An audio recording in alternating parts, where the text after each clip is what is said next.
Bueno, muy buenas noches a todos.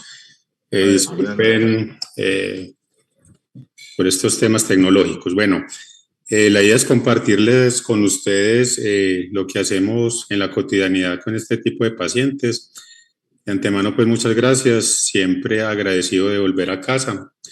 El Instituto Nacional Materno Perinatal para mí es una segunda casa y contribuyó enormemente a mi formación de lo que soy hoy en día.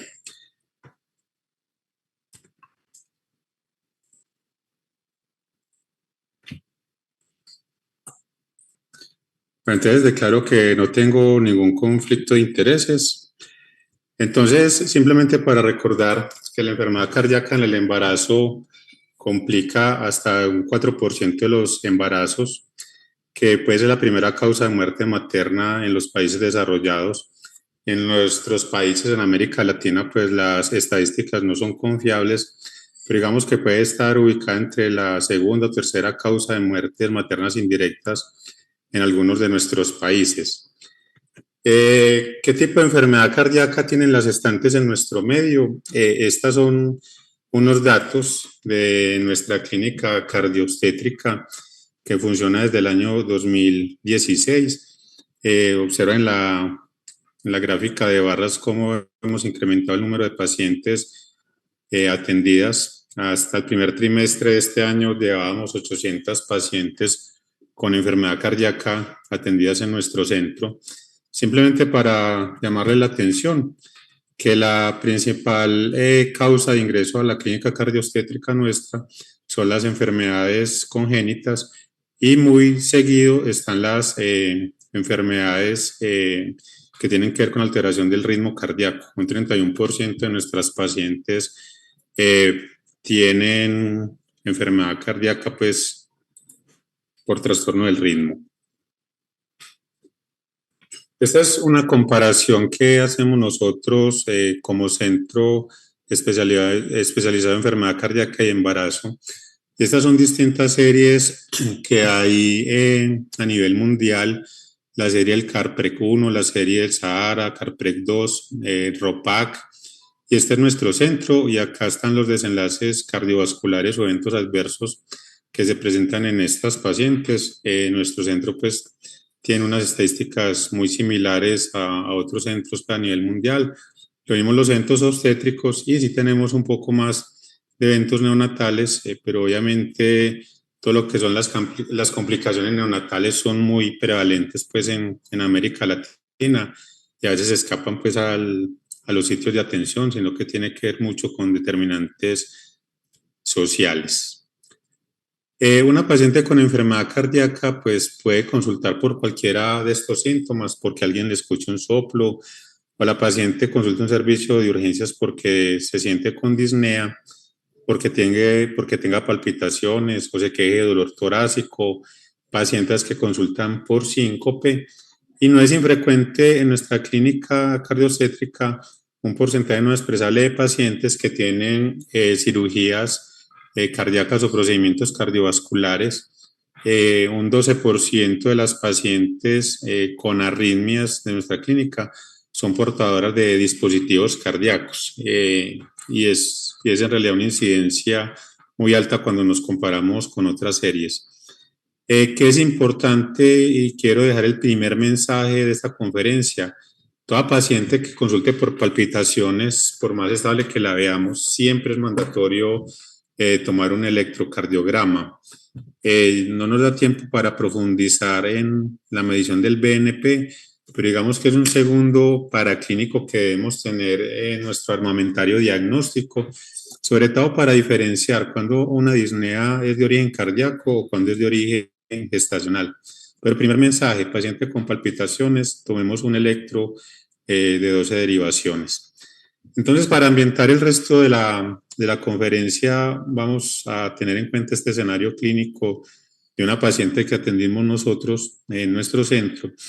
Y es una paciente de 29 años que tenía antecedentes de 5 partos, tenía actualmente un embarazo de 26 semanas, no tenía ningún antecedente relevante, fue remitida desde un hospital local de baja complejidad y fue remitida porque llevaba 12 horas de palpitaciones acompañado de dolor en región precordial, irradiado.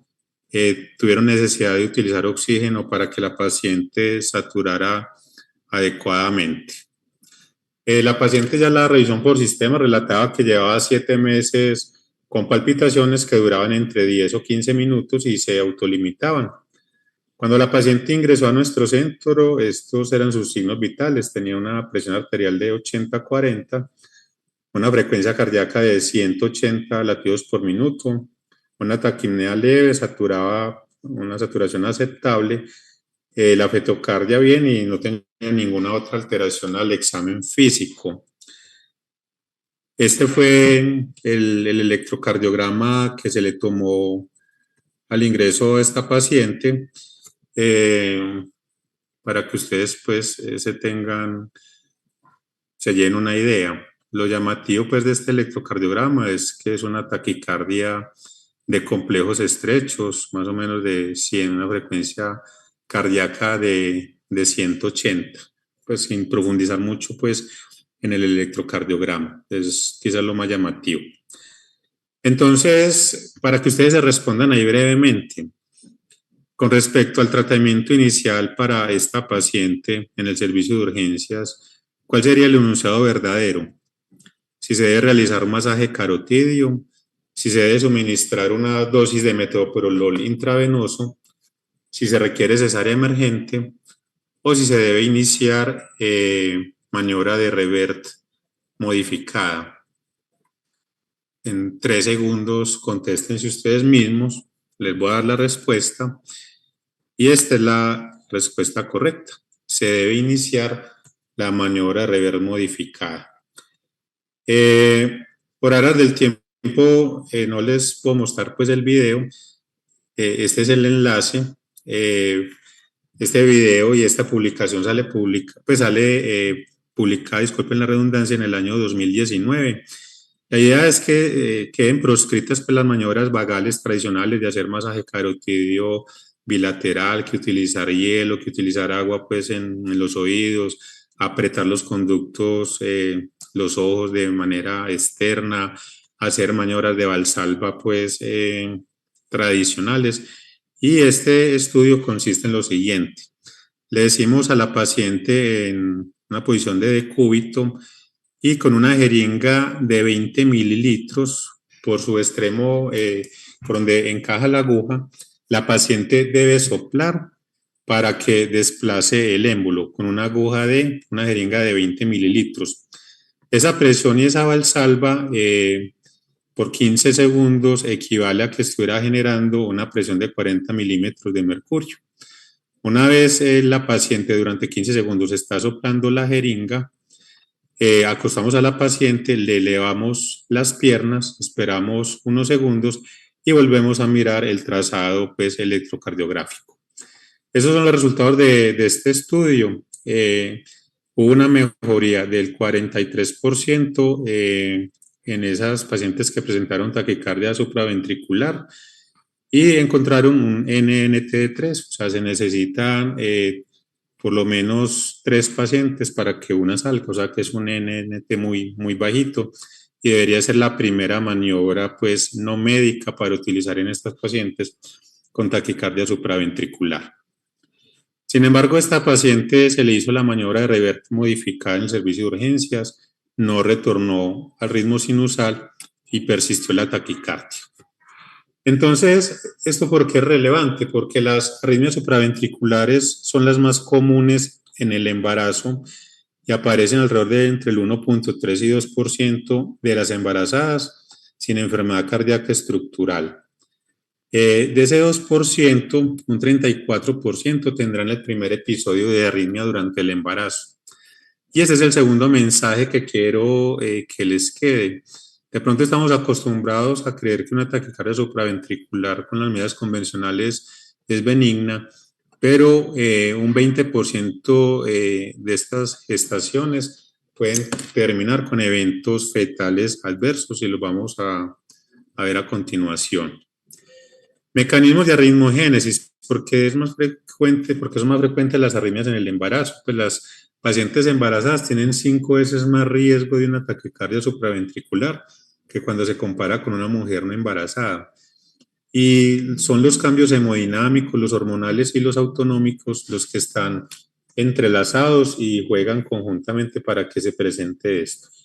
Pero a nivel de cambios hemodinámicos, el incremento en el volumen sanguíneo intravascular y la frecuencia cardíaca al final del tercer trimestre, pues hace que esos miocitos sufran un estiramiento considerable.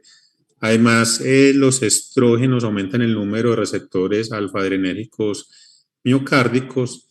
Entonces, al producirse un estiramiento de los miocitos auriculares y ventriculares, pues son frecuentes las despolarizaciones tempranas. Hay algunas fibras que experimentan conducción lenta y al estirarse estos miocitos hacen que vías accesorias de reentrada pues se estimulen con mayor facilidad y se perpetúe de una manera mayor estos eventos arrítmicos. Y además de eso, el estiramiento pues produce una dispersión espacial de los canales iónicos que intervienen pues en el potencial de despolarización de las fibras miocárdicas.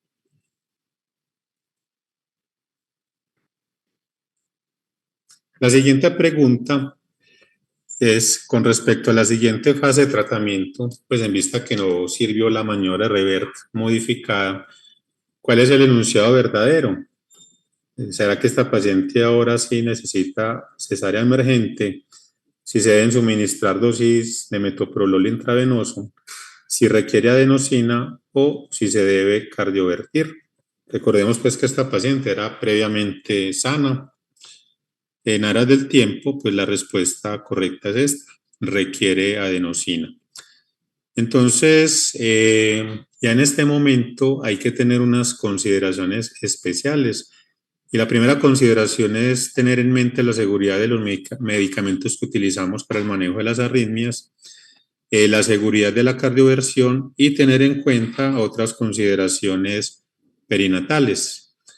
Acerca pues de la seguridad de los medicamentos antiarrítmicos en el embarazo, la adenosina, que es de los más utilizados, tiene un riesgo muy bajo pues, durante la gestación. Otros medicamentos como el metoprolol y el propranolol también son muy seguros, pero en nuestro centro en los últimos 2 años para el tratamiento de mantenimiento, para la prevención de la recurrencia, utilizamos bisoprolol, porque el bisoprolol definitivamente se asocia con menos posibilidad de producir una restricción del crecimiento intrauterino. La digoxina también es un medicamento muy seguro y la miodarona, pues sí deberíamos procurar no utilizarla porque sí tiene muchos riesgos para el bebé.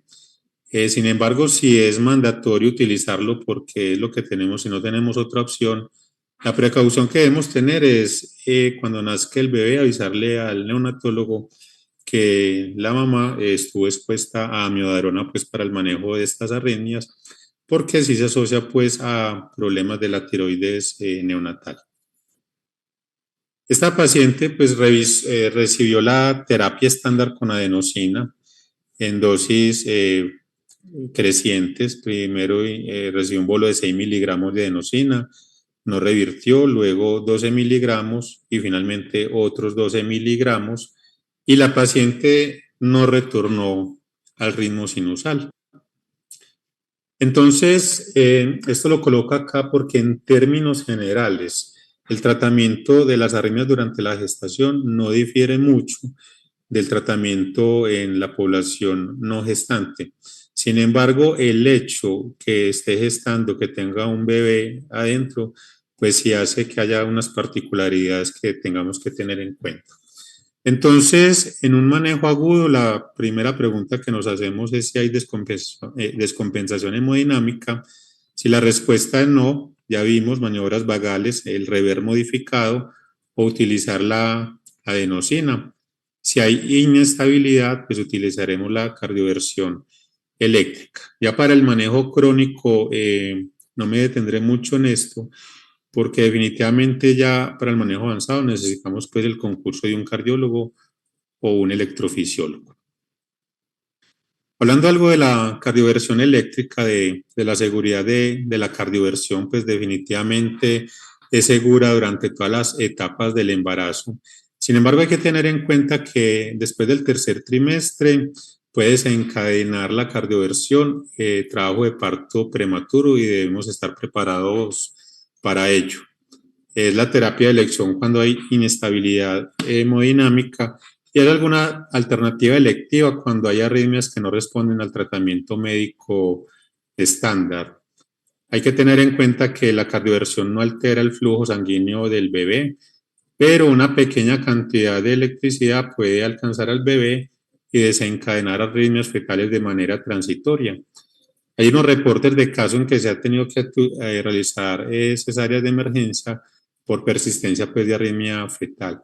Es fundamental que después de hacer una cardioversión en una paciente en la que hay límite de viabilidad fetal, siempre hacer monitorización fetal, idealmente antes y obligatoriamente después del episodio de cardioversión. Entonces, con esta paciente se utilizó inicialmente 50 joules, posteriormente 100 joules, posteriormente 200 joules, no revirtió y se decidió utilizar 15 miligramos de metoprolol intravenoso. Entonces, ¿qué consideraciones perinatales debemos tener con este caso? Y se los decía ahora, las pacientes gestantes que cursan con taquicardia supraventricular tienen un peor pronóstico obstétrico y fetal, más posibilidad de que el parto sea por cesárea, de mayor bajo peso al nacer, parto prematuro, sufrimiento fetal o estado fetal no tranquilizador y anomalías fetales. Y esto es muy importante. Como vimos, un gran porcentaje de pacientes con problemas congénitos cardíacos, pues debutarán por primera vez con episodios de arritmia. Cuando eso es así, cuando la arritmia se instaura en una paciente con un corazón enfermo, pues esos desenlaces obstétricos y perinatales aumentan de una manera más considerable. Entonces, ¿qué consideraciones perinatales hay que hacer? Es fundamental clasificar el riesgo materno, ya lo vamos a ver a continuación. Fundamental el manejo multidisciplinario. Considerar siempre un esquema de maduración pulmonar fetal en estos casos. La monitoría fetal es mandatoria. Y recordar que cuando hay refractariedad en el manejo, pues se corre el riesgo de hipoperfusión placentaria y siempre, siempre contar con el neonatólogo y avisarlo y mantenerlo al tanto con lo que está pasando. En cuanto a clasificar el riesgo, hay unas escalas disponibles. Nosotros en nuestro centro utilizamos la escala OMS modificada y la escala CARPREC 2. Esto está avalado pues en las clínicas. En la guía europea de enfermedad cardíaca y embarazo pues aparece la manera de utilizarlo. Observen que la mayoría de las arritmias supraventriculares son un riesgo OMS modificado 2. ¿Qué quiere decir eso? Que se asocian hasta con un 10.5% de probabilidad de que esa paciente tenga un desenlace obstétrico o cardíaco adverso, entre ellos la posibilidad de muerte de origen cardíaco. Cuando utilizamos CARPREC 2 en esta paciente, la única puntuación es esta. Es un evento cardíaco o arritmia. Esto ya le da un puntaje de 3 y con un puntaje de 3 el CARPREC 2 nos dice que tiene un 15% de posibilidades de eventos adversos. CARPREC 2 y OMS modificado han sido validados pues, en poblaciones de países desarrollados. Sin embargo, nosotros nos dimos a la tarea de validar esto en nuestra población y encontramos que tanto CARPREC 2 como OMS modificado tienen una buena capacidad para discriminar el riesgo de desenlaces cardíacos primarios en gestantes con cardiopatías y se ajustan muy bien a nuestra población. Y si se ajustan muy bien a nuestra población, pues se ajustan muy bien a la población de América Latina. Y es fundamental, además de esto, clasificar el riesgo de las arritmias en el embarazo. Una clasificación muy sencilla es de bajo, medio o riesgo alto. Y esto ya les voy a contar para qué es importante. Riesgo bajo, la mayoría de las taquicardias supraventriculares.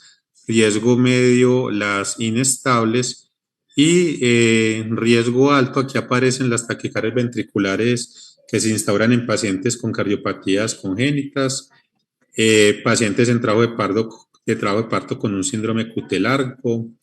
Entonces, es muy importante pues esta clasificación. De tal manera que si de acuerdo a la clasificación, si es bajo, medio o alto riesgo, pues acá nos enumeran la cantidad de recursos con los que debemos contar para atender adecuadamente al binomio madre-hijo. Y definitivamente, pues se debe contar con un equipo cardioobstétrico que la literatura dice que la conformación mínimo es por un cardiólogo, un obstetra y un anestesiólogo. Uno procura pues que el equipo sea estable, que sea apasionado por el tema y no pues el que esté a disposición, sino que en realidad les guste este tema. Y de acuerdo al caso de la paciente, pues habrá que incorporar a genetista, enfermería y otras especialidades obstétricas o cardíacas, y son fundamentales las enfermeras porque son ellas las que tienen contacto directo con el paciente, la paciente a nivel ambulatorio. Entonces, continuando con esta paciente, con esas cargas, esa cardioversión y esa dosis de metoprolol, la paciente no retornó a ritmo sinusal. En ese primer día se decidió, después de estas dosis de metoprolol, dar una dosis de metoprolol succinato, 100 miligramos cada 12 horas. Obviamente fue internada en una unidad de cuidado intensivo y a las 24 horas se revaló y la paciente persistía pues con su taquicardia. Se decidió una nueva cardioversión con 200 joules, luego con otra. Estos eran los signos vitales 24 horas después, entonces persistía con esta taquicardia supraventricular. Entonces se hizo el diagnóstico de una taquicardia incesante y ya cuando esto pasa, la preocupación es que progrese rápidamente a una taquicardiomiopatía. Y una taquicardiomiopatía quiere decir que ya hay un compromiso importante de la fracción de expulsión cardíaca y se va a comprometer pues toda la perfusión de la paciente, incluyendo la unidad fetoplacentaria. Entonces, con esta paciente se decidió llevar un estudio electrofisiológico, hacer un mapeo y una ablación de vías accesorias si se lograban identificar. Hablando algo pues de la ablación con catéter convencional, pues los reportes en la literatura son pocos, todos son buenos, todos dicen que no hay efectos adversos. Creemos pues que hay un sesgo de publicación, obviamente siempre estamos tentados a no publicar los malos desenlaces, pero digamos que lo que uno encuentra en la literatura es que los tiempos de exposición de fluoroscopio o radiación van de 0 a 36 minutos y por el temor a la radiación que es alta, estos bebés pues quedan expuestos a posibilidades de desarrollar neoplasias hematológicas. Es que hoy en día se consideran técnicas alternativas como los sistemas electroanatómicos en tercera dimensión que tienen cero radiación. Entonces, a nuestra paciente se le hizo un método mixto, una ablación, un estudio electrofisiológico convencional acompañado de un estudio electroanatómico en tercera dimensión. Acá están pues la gráfica de ese mapeo. Se identificó pues una zona que había una vía accesoria que perpetuaba pues esta taquicardia. Entonces, una vez se le hizo el mapeo, la ablación, se identificó pues la vía anómala, se procedió a su ablación, pero previo a la ablación, este fue el electrocardiograma de la paciente, volvió a un ritmo sinusal, pero se identificó un PR corto con una onda delta y un QRS algo ancho, o sea que esta paciente, entonces era compatible con un síndrome de Wolff-Parkinson-White. La paciente, recuerden que era semana 26 y con este tratamiento fue definitivo. A la paciente se le siguieron haciendo pues sus controles y regresó a la semana 40, donde tuvo el parto normal, un bebé con peso fetal adecuado, se le hizo el estudio cardiológico al bebé sin alteraciones. En nuestra experiencia, hemos tenido que hacerle estos estudios electrofisiológicos de urgencia a 5 pacientes, las últimas 4 pacientes con radiación cero, todas con estudio electroanatómico en tercera dimensión. Esa es la importancia pues, de un equipo cardioobstétrico entrenado que van ganando curva de aprendizaje y ya la exposición a la radiación de estas maternas pues es nula con muy buenos resultados. Esas son algunas de las publicaciones que hay. Este es el caso nuestro que publicamos con este manejo. Esto es importante decirlo porque afortunadamente pues no todas las pacientes tendrán esta progresión, pero sí tenemos que estar preparados para que esto se dé. Y recientemente una paciente con esta misma historia no le sirvió nada de esto, ni siquiera el estudio electrofisiológico, y requirió ser llevada a cirugía para una resección de la auriculilla y con eso fue suficiente. El mensaje de todo esto es estar preparados y obviamente estas pacientes deben estar pues atendidas en sitios correctos. Algunos mensajes claves de las pacientes con arritmias. Cuando tenemos la oportunidad de estudiarlas, definir siempre la carga rítmica. En términos generales, cuando la carga rítmica es superior al 10%, hay un mayor riesgo de taquicardiomiopatía.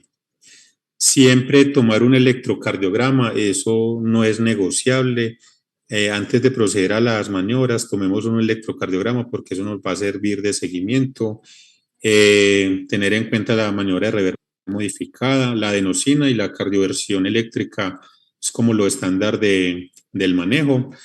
Les dejo y les comparto pues este artículo que publicamos hace unos años y es como el coquito, el manejo DUMI pues para los pacientes con arritmias se encuentra pues en español.